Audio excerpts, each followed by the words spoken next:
Kasal ang pinakamasayang araw para sa dalawang nagmamahalan. Well, puwera na lang kung may umeksenang bitter ex na hindi makamove on. Nagbabantang paghihiganti at may binabalak pang palit, baby. Naku, grabe naman yan. Sundan natin ang kwento dito lang sa Tadhana.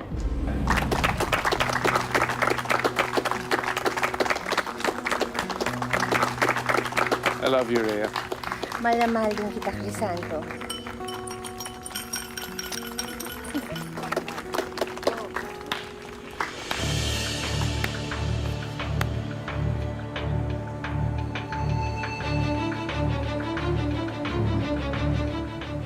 Elvira?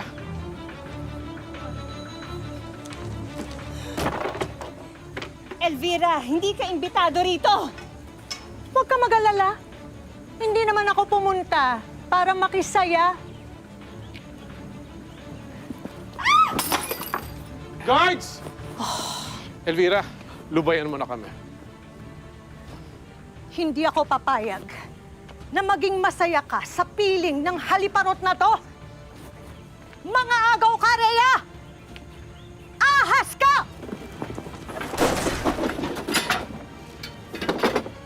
Hindi ako ahas, Elvira. 2 taon na kayong wala ni Crisanto nung naging kami.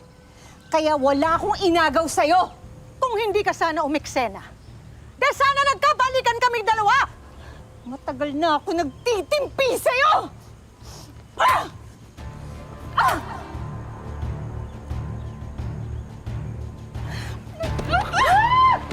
Tama na! Tama na! Tama na! Tama na!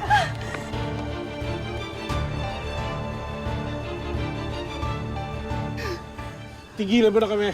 Si Rhea mahal ko, hindi ikaw. Tingnan ko lang kung mamahalin mo pa rin siya kapag hindi na ganyan ang itsura niya!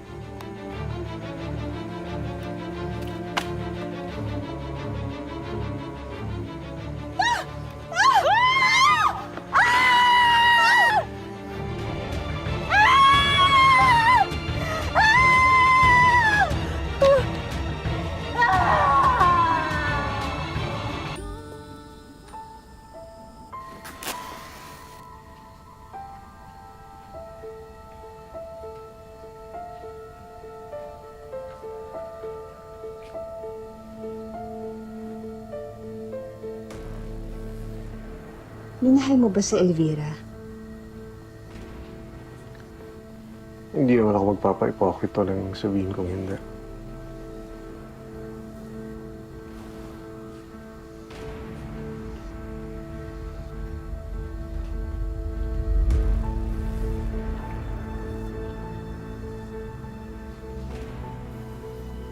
Pero nung malaman ko na pera lang ang habol niya sa akin, maayos naman ako nakipag-iwalay sa kanya.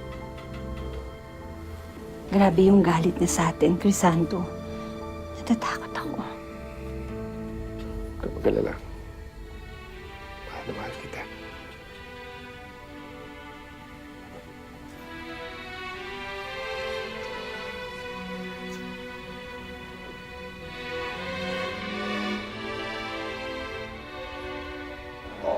Balik muna tayo. Tigas kasi ng ulo mo eh. Tandaan mo lagi, ang langaw, kagaya natin. Kahit tumungtong presa sa likod ng baka, langaw pa rin. Ikaw lang yun.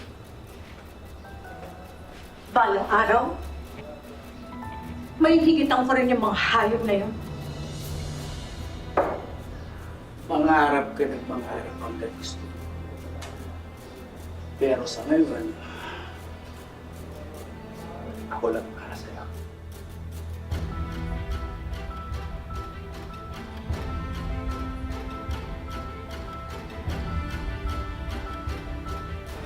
I'm really sorry po, pero may butas po sa puso si baby. So, kinakailangan niyo po ng malaking halaga para maoperahan po natin siya pagkapanganak po ninyo.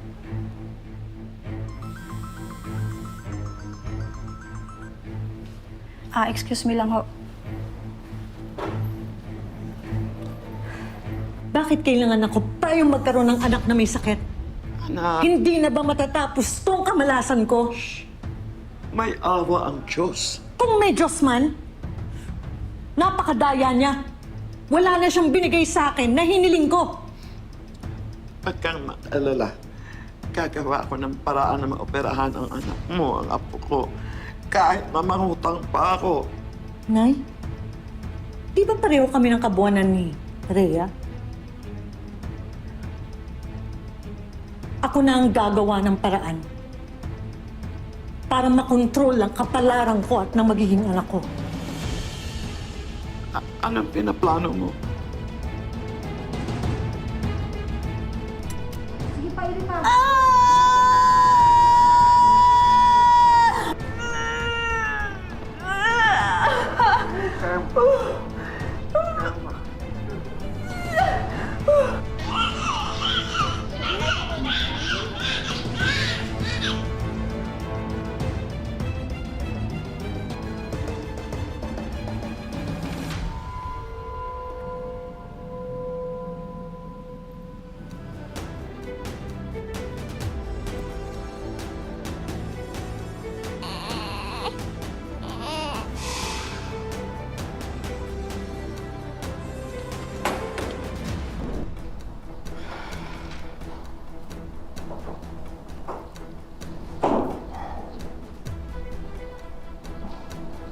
Ito na po yung baby niyo. Mauna na po ako.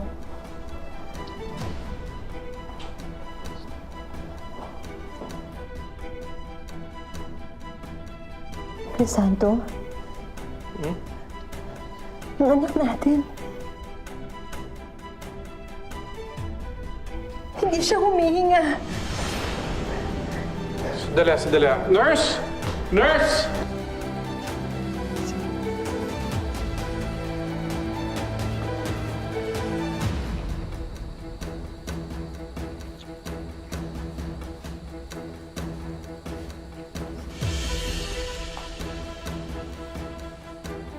Nak, shh. Kasalanan ito sa Diyos eh. Nay, mas kasalanan sa Diyos kapag pinabayaan kong mamatay ang anak ko. At saka, Nay, ngayon na naipagpalit na natin ang mga anak namin ni Rhea. Hindi ko lang may liligtas ang anak ko. Makakaganti pa ako kina Crisanto. Halika na.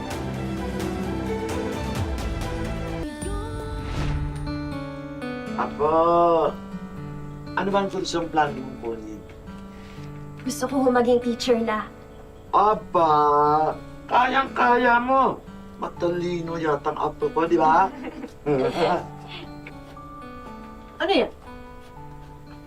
Nay, application form po para sa kolehiyo. Bala ko po sana mag-enroll sa pasukan. Hindi ko alam kung matigas lang talaga ang ulo mo o bobo ka eh! Nay! Nay, wag po, Nay! Sobra ka na! Nay! Sinong nagsabi sa'yo na magkokolehiyo ka? Ha? Ambisyosa ka? Nay! Sabi ko sa'yo, dagdag gastos lang yan eh! Nay! May balak po ko. Mag-working student po ko para meron po kong pantustos pag-aaral ko. At ano? Nay, wala po kayong kahit anong gagastos eh. Ano? Hindi ka tutulong dito sa gastos sa bahay? Ha? Nay, kaya nga ako gusto ko mag-aral pa kapag tapos para po sa inyo ni Lola. Para meron pong magandang buhay. Magtatrabaho ka! Kung magtatrabaho ka! At ibibigay mo sa akin lahat ng kikikain mo, naintindihan mo ako! Ha? Mira! Sobra ka na! Kulang pa nga yan sa pagpapalaki ko sa'yo eh! Magsama kayo maglola! Tama na nga!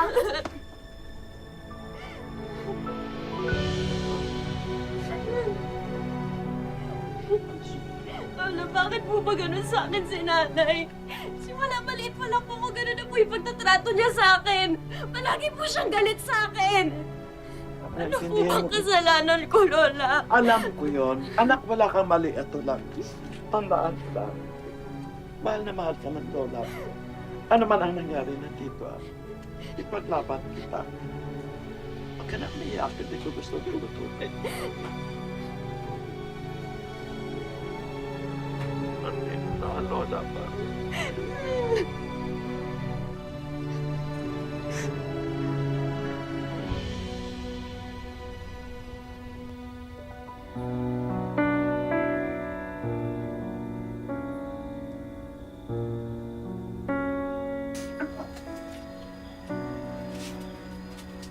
Ano?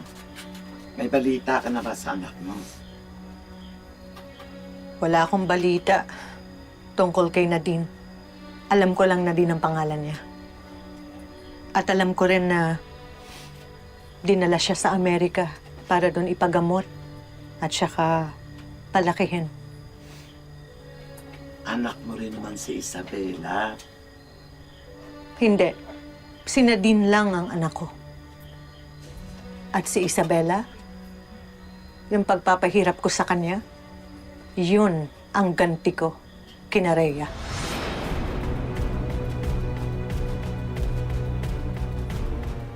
Kayo nang bahala dito, ha? Release yung buta, ha? Sige.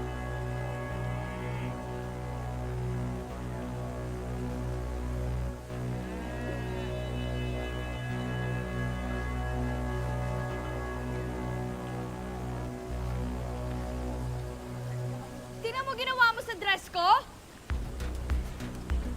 Nadine? Nadine? Ano ba yan? Sorry ho, Ma'am Nadine. Ang bobo mo! Nadine, ano ba yan?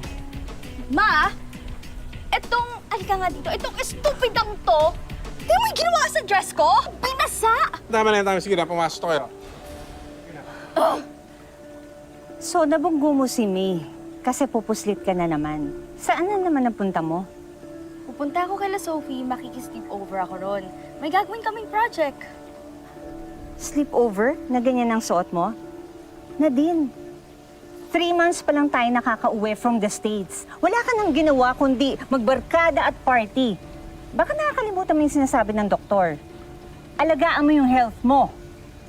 Ma, ang dami nilang sinabi. Magdi-dinner din naman kami. Sabihin niyo lang kung ayaw niyo akong paalisin dito.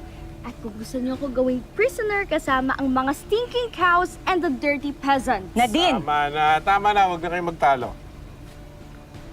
Eto, ha? Basta mag-update ka sa akin every hour, okay? Yes, Dad. Thank you, Dad. Bye. Be good, ha? Bye, Mom. Yes, Dad. Stay safe, ha? Yes.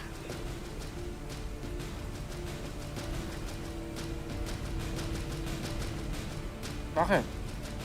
Kinukonsinti mo yung anak mo kaya lumalaking spoiled. Muntik nang mawala yung anak natin ang dahil sa sakit. Gusto ko ang bigay sa kanya lahat. Sige na. Halika.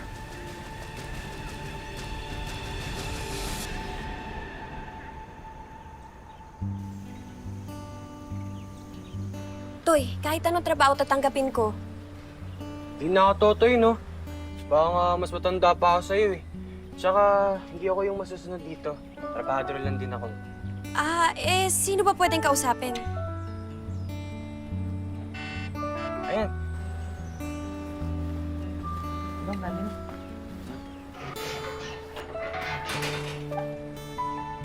Ayan, sakto sina Mama at Sir.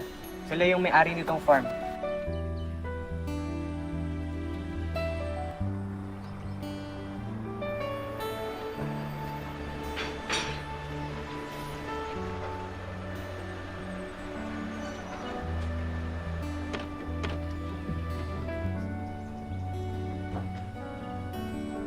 Sir.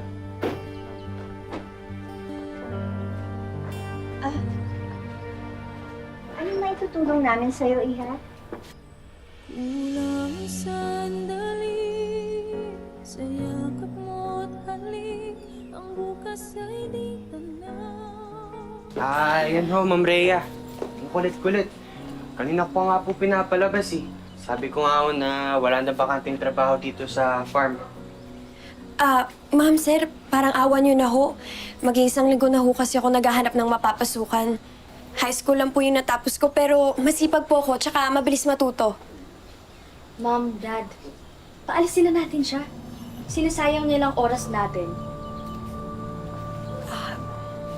Sorry po, ma'am. Sige ho, pasensya na ho sa abala. Kailangan pa natin ng extra hand sa dairy farm, hindi ba, Crisanto? Yes, Iha. Handa ka na ba magtrabaho sa gatasan ng baka? Ay, opo, kahit ano pong trabaho.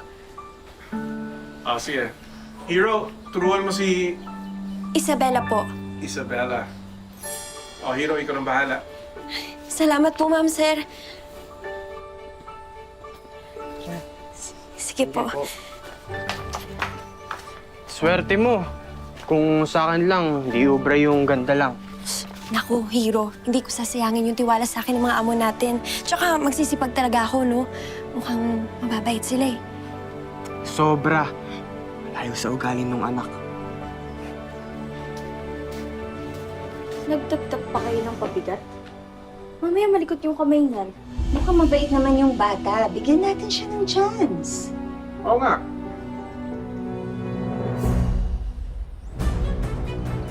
Tatagal siya. Naku, sa linya pa lang, walang duda. May pinagmanahan talaga itong si Nadine. Kakayanin kaya ni Isabela ang mga pang-aapi sa kanya? Basta, ganun lang yung gagawin mo, ah. Tsaka, ang galing mo, ah. Mukhang hindi mo na ako kailangan agad. Uy, kailangan pa kita, no? Talaga? Oo, I mean, kailangan pa kita. Siyempre, tutulungan mo ako. Ikaw nagtuturo sa akin, di ba? Oh, gusto mo ba ng merienda? Sige. Kuha lang ako, ah. Antayin kita dito. Sige.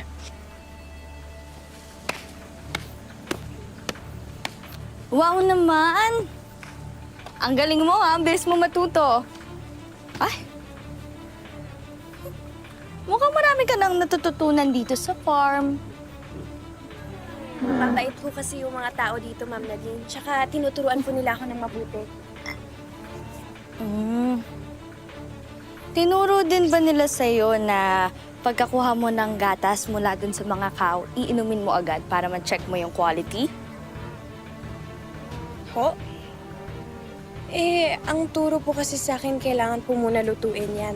Kasi po magkakasakit yung iinom. Inumin mo. Po? Madumi pa po yan eh.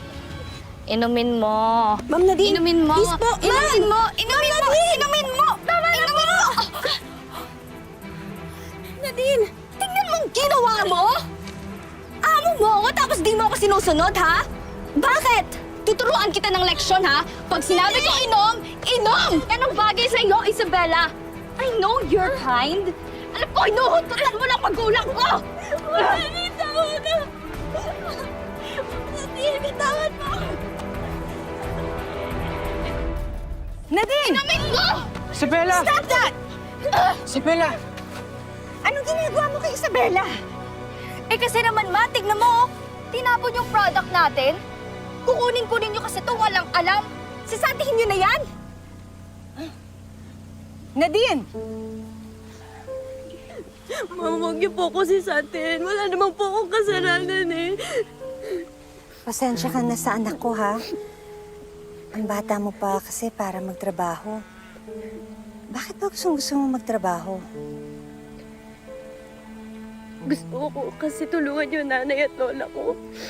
Tsaka nag-iipon po ako ng pampaaral. Gusto ko kasi talaga makapagtapos. Ganun ba? Kung gusto mo, lahat ng estudyante dito sa farm, kami nagpapaaral ni Crisanto, katulad nito si Hero.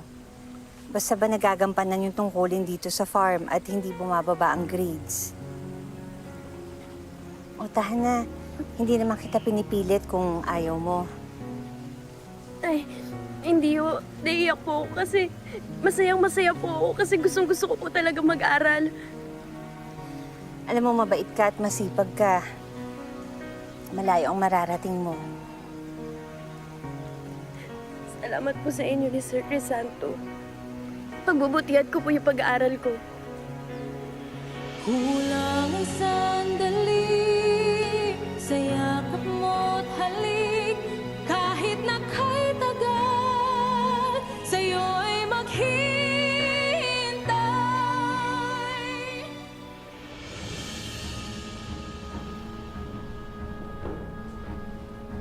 Ma'am Nadine! Ma'am Nadine, tama na po! Ay, sorry. Bago ka pala naming classmate, no? Diyan kasi nakapwesto yung basurahan dati. Ang kapal din naman ang mukha mo na mag-aral dito, no? Ay, mukha namang wala kang alam. Nadine, tama na ho yan. Shut up! Isa ka pang linta. Wala naman kayong ibang ginawa kundi humutot ng pera sa mga magulang ko. Ma'am Nadine, pinagtatrabahuan naman po namin ng maayos yung kinikita namin sa farm. Dami mong sinasabi. Nadine, ano ba to? Hero, ano bang ginawa mo dito at gigil na gigil na naman to? Hindi ko alam, Andre. Wala naman akong ginagawa ni Isabela eh. Nadine, pwede ba bumalik ka sa upuan mo? At sino ka para utusan ako? Hindi ko alam. Pero ako ba yung tinutukoy mo sa restroom? Nadine loves Andre. Ano? Wala kang pruweba? What if sabihin kong meron?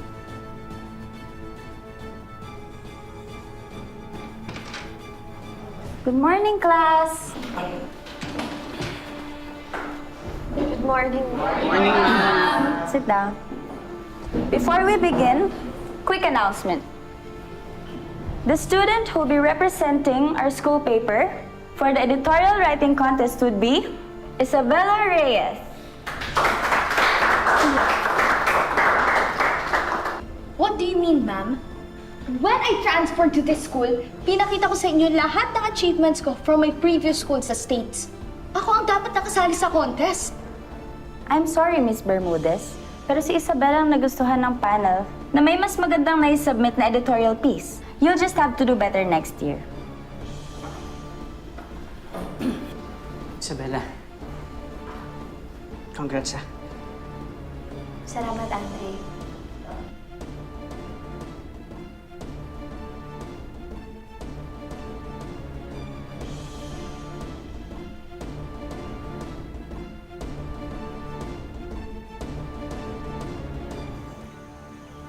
Isabella!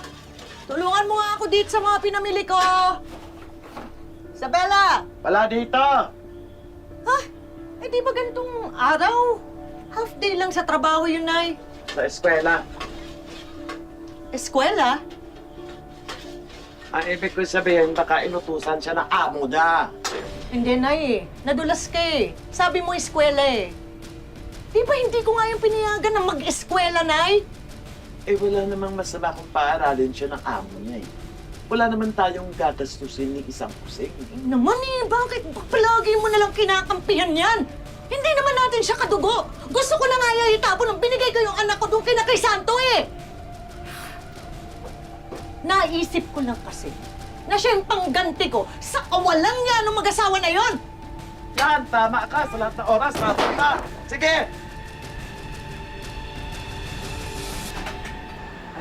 Isabella! Hero! Ito na kayo. Hindi na, Andre. Maglalakad na lang kami. Pero na lang kung gusto mo, Isabella. Kahit ano? Wisit ka talaga! Babae ka! Uy! Ma'am Nadine! Ewan ka na nga sa bahay! Ewan ka mo yan! Sa school! Wisit ka! Ikaw ang wisit sa buhay ko! Bitawan mo! Bitawan mo! Ma'am Nadine! Dapat sa'yo mawala sa buhay ko! Ano ba, Nadine? Ano ba, Nadine? Nadine! Ano ginagawa mo kay Isabella? Anong ginagawa niyo rito? Sinundo ka namin dahil kakain tayo sa labas. Ikaw, anong ginagawa mo kay Isabella? Bigla na lang sinugod ni Ma'am Nadine si Isabella. That's true, Tito and Tita. You don't understand me. That girl is a pest! A parasite! Ay! Ano yan? Hoy! Ba't pinagtutulungan niyo yung anak ko, ha? Ako lang pwede umapi dito. Elvira? Anak ko si Isabella. Nagtatrabaho siya sa farm namin. Magkakilala kayo? Siya ang anak niyo?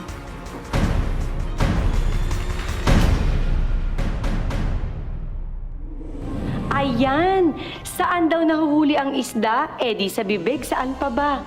Mabuking na kaya ang katotohanang itinatago ni Elvira? Itutuloy natin ang kwento sa susunod na Sabado dito lang sa Tadhana. Ano nangyayari dyan? Anak! Mom! Tulungan niyo po! Tulungan niyo po! Dito sa loob ng freezer na to, may table dito. Nandun yung logbook ni Daddy, kaya kunin mo. Dito po sa loob.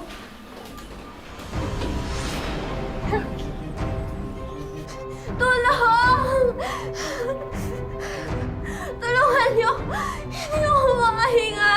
Para magkaroon ka ng magandang buhay. Lahat na ng hirap. Dinanas ko dahil ako ang tunay mong ina. Ano yun, Elvira?